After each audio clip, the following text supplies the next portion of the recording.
आइए देखिए क्या है आज की खबरों में। Kick boxing association of Chhattisgarh के तत्वाधान में कोरबा के घंटाघर ओपन थिएटर में छत्तीसगढ़ किक बॉक्सिंग लीग का आयोजन किया जा रहा है। प्रदेश में इस तरह के लीग आयोजन का उद्देश्य मार्शल आर्ट खिलाड़ियों को किक बॉक्सिंग खेल के प्रो चैंपियनशिप में मंच प्रदान कर खेल एवं खिलाड़ियों का विकास करना है। प्रदेश के राजस्व मंत्री जयसिंह अग्रवाल ने प्रतियोगिता का शुभारंभ किया।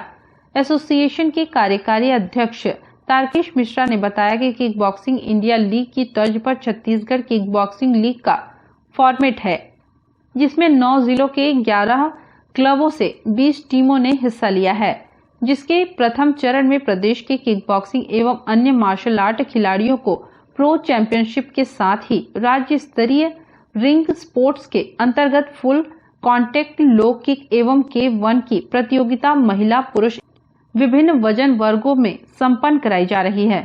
किक बॉक्सिंग की जो तमाम एक्टिविटीज होती हैं वो वाको इंडिया किक बॉक्सिंग फेडरेशन के जो हमारे अध्यक्ष संतोष अग्रवाल जी, हमारे जो अभी ऑब्जर्वर आपके सामने उपस्थित हैं कार्तिक डाकवा जी, ये सब गाइड करते हैं कि एक्चुअल में एनुअल कैलेंडर में क्या क्या आयोजन होना है। हमें तो किक बॉक्सिंग का आइडिया जो हमारा किक बॉक्सिंग इंडिया लीग है जो नेशनल फेडरेशन पे सब लोग संचालित करते हैं उससे मिला। हमने उसी फॉर्मेट को अपने स्टेट में आजमाया है और जो भी खिलाड़ी इस लीग में स्पोर्ट्स चैंपियनशिप में विन करेंगे वो निश्चित तौर पे इंडिया लीग के लिए सेलेक्ट होंगे। यहाँ पे 9 जिलों की और 11 क्लबों कुल 20 टीमों ने हिस्सा लिया है, जिसमें महिला पुरुष अलग अलग वर्ग के वजन वर्गों में कम्पीट कर रहे हैं। देखिए, मार्शल आर्ट की जर्नी तो भारत माता को ही कहा जाता है। भारत देश से ही मार्शल आर्ट का उद्गम हुआ है और किक बॉक्सिंग का सपना हमने 2006 में देखा था और कठिनाइयां आई पर लगातार यहाँ पे वरिष्ठों का, मीडिया जगत का, सबका सहयोग मिलता रहा। आप सभी ने जो खिलाड़ियों को बूस्टअप दिया उसका ही नतीजा है कि आज हम इस स्तर का आयोजन यहाँ कर पा रहे हैं। राजस्व मंत्री ने कोरबा में छत्तीसगढ़ किक बॉक्सिंग लीग का आयोजन होने पर खुशी जाहिर करते हुए कहा कि कोरबा के खिलाड़ियों को इस तरह के आयोजन से लाभ मिलेगा और ऊर्जाधानी को एक दिन लोग खेलधानी भी कहेंगे। मैं जो हमारे छत्तीसगढ़ के कोरबा में किक बॉक्सिंग का चैंपियनशिप प्रतियोगिता का आयोजन किया गया है, जिसके लिए आयोजकों को, विशेष करके तारकेश्वर मिश्रा को और सभी उनकी टीम के साथियों को, सोमवंशी और संदीप शर्मा, जितने भी लोग इसमें लगे हुए हैं, खेल अधिकारी, सभी को हार्दिक बधाई और शुभकामनाएं देता हूं। और बहुत अच्छी पहल है, अच्छा कार्यक्रम है कि बहुत ही व्यवस्थित ढंग से कोरबा में चैंपियनशिप की जा रही है। मेरी सभी को शुभकामनाएं हैं और मैं भी यही चाहता हूं कि कोरबा हमारा जिला बहुत महत्वपूर्ण जिला है छत्तीसगढ़ में, तो कोरबा वासी ज्यादा से ज्यादा खेलों का आनंद लें और अच्छे खेल खेलें हमारे बच्चे, और खेलते हुए वो प्रदेश और देश में और कोरबा में हमारा नाम रोशन करें। देखिए, अवसर पूरा है और पूरा अवसर मिलता है। सरकार की भी हमारी मंशा है कि जिस प्रकार से डेवलपमेंट पूरे प्रदेश में हो रहे हैं, बिजली, पानी, सड़क, शिक्षा और चिकित्सा के क्षेत्र में, उसके साथ साथ खेलों को भी बढ़ावा दिया जा रहा है। कोरबा में भी एकेडमी की शुरुआत हुई है, बिलासपुर में भी किए हैं, रायपुर में भी किए हैं और बड़े बड़े स्टेडियम भी बनाए जा रहे हैं और गांव-गांव में भी आपके खेल के मैदान और स्टेडियमों को निर्माण किया जा रहा है। तो निश्चित तौर पे खेल को बढ़ावा मिला है हमारी जब से सरकार आई है और आगे भी मिलेगा। देखिए, ऊर्जाधानी तो नाम है हमारे कोरबा का, और जिस प्रकार से हमारे खिलाड़ी खेल के कोरबा का नाम रोशन करेंगे तो लोग ऊर्जाधानी के साथ साथ खेलधानी भी कहेंगे। नमस्ते कोरबा न्यूज के लिए संतोष अग्रवाल के साथ अजय अग्रवाल की रिपोर्ट।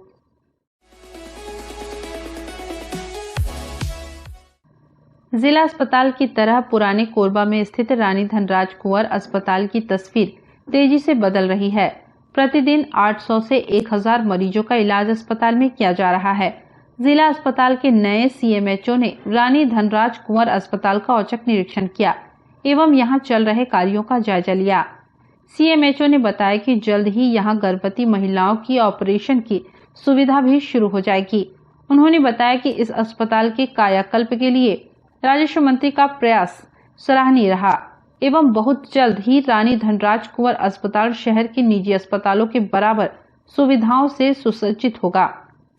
ये धनराज कुंवर चूँकि एक हमारा बहुत ही महत्वपूर्ण संस्था शहर के बीचों बीच में है और यहाँ पे गायनेकोलॉजिस्ट भी है, पीडियाट्रिशियन है, साथ में हम यहाँ पे एनेस्थीसिया का भी उपलब्धता सुनिश्चित किए हैं। तो हमारी कोशिश थी कि यहाँ पे हम सीजेरियन चालू करें यहाँ पे, और इसी में माननीय मंत्री जी का भी इच्छा था और साथ में कलेक्टर सर का भी कि यहाँ पे जो बड़े ऑपरेशन के द्वारा प्रसव जो सीजेरियन ऑपरेशन होता है यहाँ पे चालू करें। तो शनिवार को यहाँ पे अब चालू हो गया है और अब लोगों को ऑपरेशन के लिए पूरी तरह से सरकारी 100 बेड में निर्भर नहीं रहना पड़ेगा। आसपास के लोग यहाँ पे भी सीजेरियन ऑपरेशन कराएंगे और हम उनको पूरी तरह से गुणवत्तापूर्वक यहाँ पे सुविधा देंगे। और साथ में यहाँ पे पीडियाट्रिशियन भी है, तो बच्चों को भर्ती करने का और आईसीयू का भी यहाँ पे हमने बना लिया है, तो बच्चों को भी सुविधा यहाँ पे दी जाएगी। धनराज कुंवर में हमारे पास गायनेकोलॉजिस्ट हैं और हम यहाँ पे शीघ्र ही सोनोग्राफी की सुविधा भी चालू कर रहे हैं, तो ये भी उपलब्ध हो जाएगी। साथ में डिजिटल एक्सरे भी यहाँ पे विदिन 15 डेज चालू हो जाएगा, तो ये एक अच्छी सुविधा रहेगी। एक्सरे और सोनोग्राफी यहाँ पे चालू हो जाएगा। साथ में अभी तक तो यहाँ पे पुरुष नसबंदी हो रही थी, लेकिन महिला नसबंदी भी अब चालू हो गई है। परसों 2 केस हुए हैं और अब धनराज कुंवर के आसपास कोरबा क्षेत्र के सभी लोग यहाँ पे आकर के महिला नसबंदी जो सीटीटी कहलाती है, हाथ के द्वारा नसबंदी की जाती है, उसका भी लाभ उठा सकते हैं। तो ये एक बहुत अच्छी सुविधा होगी यहाँ पे लोगों के लिए। देखिए, चूँकि एक बहुत अच्छी संस्था है ये, तो मैं यहाँ पे 100 बेड के सर्जन डॉक्टर को भी हफ्ते में 3 दिन यहाँ पदस्थ करूँगा, जिससे कि जो ऑपरेशंस हैं हर्निया, हाइड्रोसील या अपेंडिक्स या और भी अन्य सभी ऑपरेशन यहाँ पे चालू हो जाएंगे। तो एक ये बड़ी सुविधा है। साथ में एक अच्छी बात है, यहाँ पे जो दांत की डेंटिस्ट है, यहाँ पे डेंटिस्ट डॉक्टर है, वो काफ़ी अच्छी अनुभवी और निपुण डॉक्टर है। तो दांत से संबंधित जो भी परेशानियां हैं, फिलिंग का है कि डेंचर निर्माण का है ना, आरसीटीसी का है, आरसीटी का है, तो ये सब सुविधाएं यहाँ पे चालू हैं। वैसे डेंचर का भी मैं यहाँ पे चर्चा करके थोड़ा सा कुछ हम प्राइवेट से उसको टाई अप कर रहे हैं, तो वो भी चालू करेंगे, जिससे मिनिमम खर्च में मात्र शायद लगभग 1,500 से 2,000 का जो खर्च होगा, जो बाजार से उनको डेंचर लाना पड़ेगा, बाकी पूरा काम यहाँ पे फ्री में हो जाएगा डेंचर का भी। तो उस संबंध भी हम अभी व्यवस्था बना रहे हैं। नमस्ते कोरबा न्यूज के लिए संतोष अग्रवाल के साथ रामकुमार यादव की रिपोर्ट।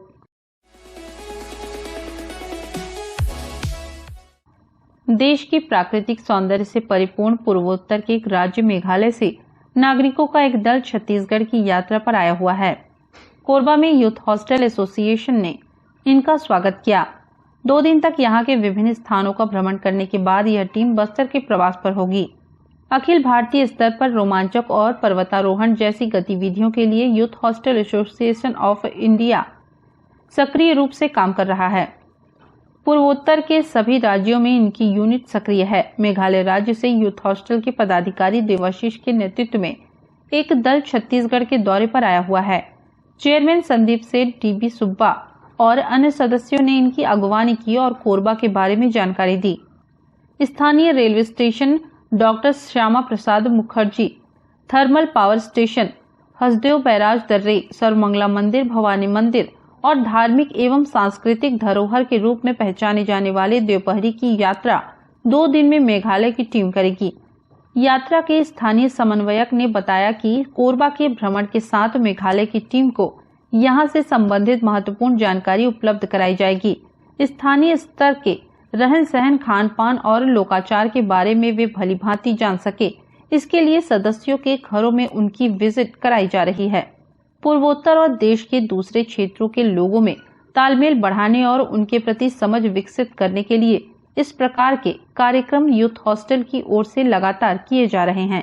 देखिए, मेघालय से अभी हमारे जो फ्रेंड हैं वो देवाशीष जी आए हुए हैं, और आपको मालूम है कि छत्तीसगढ़ बोलने से कभी भी आदमी सबसे पहले जो दिमाग में आता है एक नक्सलाइट, तो नक्सलाइट का जो दिमाग में भरा हुआ उसके कारण आप मान के चलिए कि जो टूरिस्ट है 80% टूरिस्ट जो है नक्सलाइट बोलने के कारण जो है वो कट जाते हैं। लेकिन जब हमारा लास्ट मीटिंग जब हुआ था तब भी मैंने देवाशीष जी को ये बताया था कि भाई आप लोग आइए, ऐसा दिमाग से बिल्कुल निकाल दीजिए कि छत्तीसगढ़ में नक्सलाइट है, बहुत कम जगह पर लिमिटेड है, लेकिन बाकी जो छत्तीसगढ़ हमारा उसमें ऐसा कोई प्रॉब्लम नहीं है।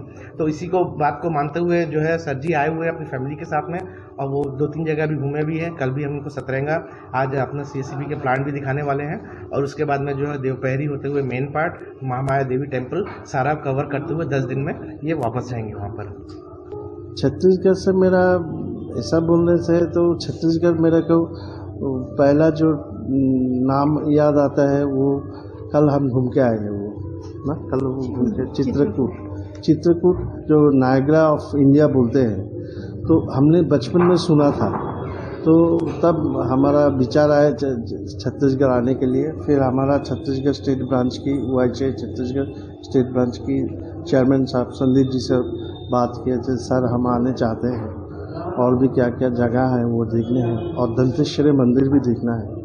तो इन्होंने हमको सुझाव दिया, इन्होंने एक पूरा टीम वर्क बना के एक शेड्यूल बनाया। वो शेड्यूल में हम लोग कहा आज सेकंड जगह में आए, पहले हम लोग जगदलपुर होके यहाँ पे राजपुरवा में आए। छत्तीसगढ़ का पूरा जानने के अब आने के बाद में मेरे को लग रहा है कि 10 दिन भी बहुत ही कम है। छत्तीसगढ़ से हमको एक दिल में एक रिश्ता बन गया जैसा लग रहा है, और भी जानने का ख्वाहिश जग रहा है, क्योंकि हम रहते हैं एक ट्राइबल एरिया में। हमारा स्टेट मेघालय एक ट्राइबल स्टेट है, और यहाँ में आके ट्राइबल कल्चर जो देखे हैं हमने थोड़ा बहुत, वो बहुत बढ़िया लगा हमको। और यहाँ में क्या जो कॉमन पीपल का जो रहन सहन वो मेरे को बहुत दिल छू के गया। तो आइंदा हम लोग चाहते हैं फिर दोबारा भी आए 2-3 साल बाद में छत्तीसगढ़ में, फिर दोबारा बाकी जो प्लेस जो अभी हम लोग कवर नहीं कर पाएंगे वो जगह कवर करेंगे। नमस्ते कोरबा न्यूज के लिए अजय अग्रवाल के साथ ममता साहू की रिपोर्ट। बुलेटिन में अब वक्त है एक छोटे से ब्रेक का, मिलते हैं ब्रेक के बाद। हमें जानकारी मिली है कि कुछ लोग नमस्ते कोरबा समाचार में खबर चलाने के नाम से पैसों की उगाही कर रहे हैं। आप सभी से अनुरोध है कि खबर चलाने के नाम से अगर कोई आपसे पैसों की मांग करता है तो आप अपने संबंधित थाना क्षेत्र में उस व्यक्ति की शिकायत करें। इसके साथ ही आप हमसे नीचे दिए गए नंबरों पर संपर्क करें। हम निष्पक्ष पत्रकारिता करते हैं, हम अपने कार्य को व्यवसाय की श्रेणी में नहीं रखते। संपर्क करें 7000314479 9827107490।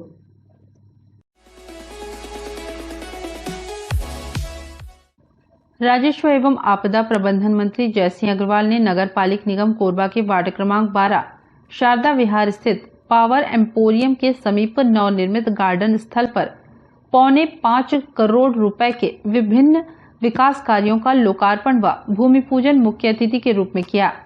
वहीं कार्यक्रम की अध्यक्षता महापौर राजकिशोर प्रसाद के द्वारा की गई तथा विशिष्ट अतिथि के रूप में सभापति श्याम सुंदर सोनी, मेयर इन काउंसिल के सदस्यगण, पार्षदगण व एल्डरमैन एवं वार्ड के नागरिक उपस्थित रहे। मुझे याद है कि शारदा विहार की इस कॉलोनी की हालत मैंने देखी है।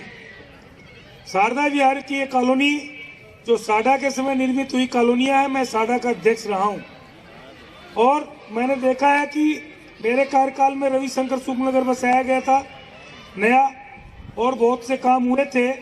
और पूरे नगर पालिका निगम क्षेत्र में जब साडा थी, चाहे आपका NTPC दर्री में पटेल नगर हो, चाहे आपका नेहरू नगर हो, चाहे ट्रांसपोर्ट नगर हो, चाहे महाराणा प्रताप नगर हो, चाहे RP नगर हो, चाहे जितने भी नगर हैं, किसी भी नगर में एक भी सड़क का आपका डामरीकरण नहीं हुआ था।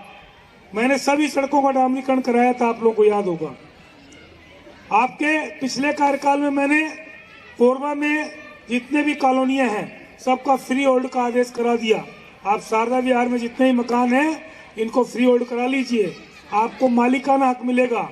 अभी जो लीज पे है वो फ्री होल्ड जब करा लेगा तो उसको मालिकाना हक मिलेगा, ऋण पुस्तिका मिलेगी। आपको उसका फायदा मिलेगा, आगे उसको समझेंगे आप। आज नगर पालिका निगम कोरबा के वार्ड क्रमांक 12 शारदा विहार में विभिन्न विकास कार्यों का भूमि पूजन एवं लोकार्पण का कार्य हमारे छत्तीसगढ़ शासन के यशस्वी कैबिनेट मंत्री माननीय श्री जयसिंह अग्रवाल जी के मुख्य आतिथ्य में संपन्न हुआ।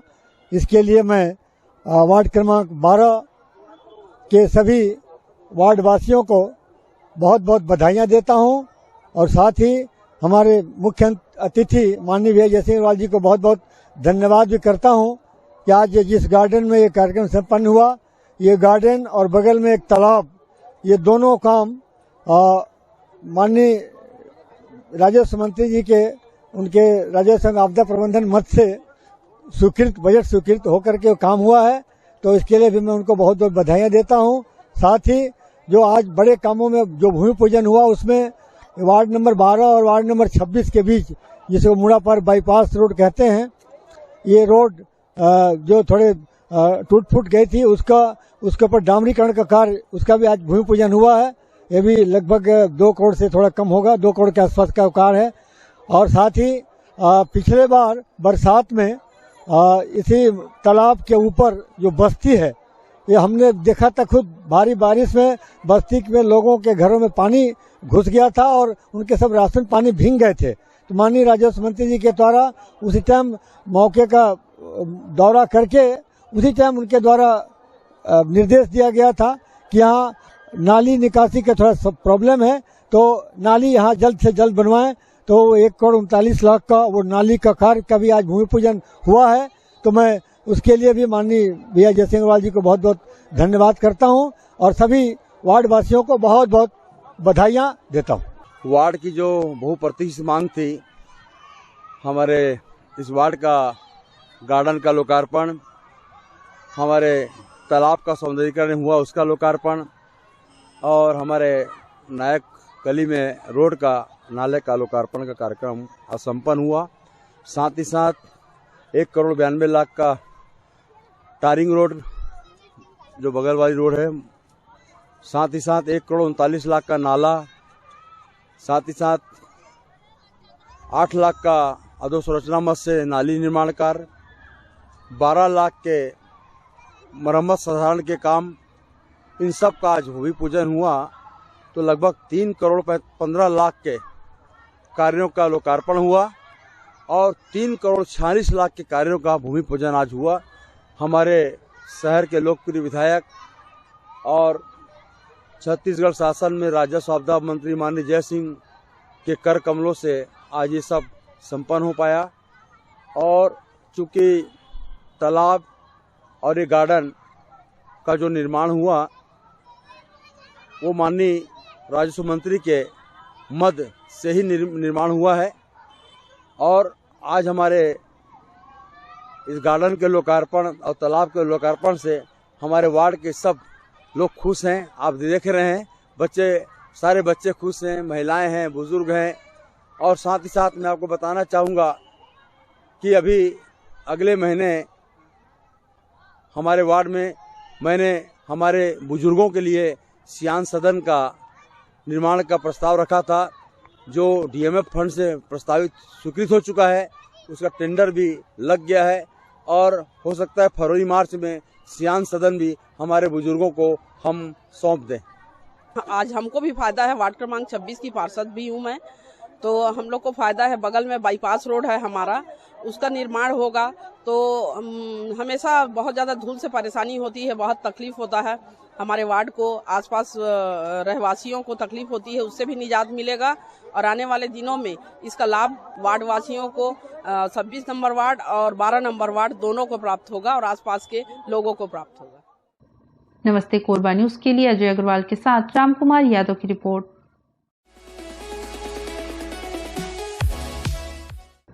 SECL हेलीपैड मैदान में आयोजित टेनिस बॉल क्रिकेट प्रतियोगिता का समापन हो गया।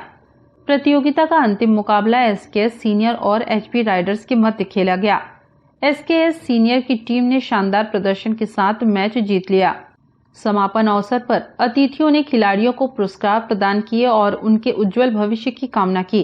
विगत कई वर्षों से SECL हेलीपैड मैदान में क्रिकेट प्रतियोगिता का आयोजन 9 युवाओं की ओर से किया जाता रहा है। वर्ष 2023 में भी इस श्रृंखला को जारी रखा गया। प्रतियोगिता में कोरबा जिले के विभिन्न क्षेत्रों की टीमों ने हिस्सा लिया और अपने प्रदर्शन से दर्शकों का दिल जीता।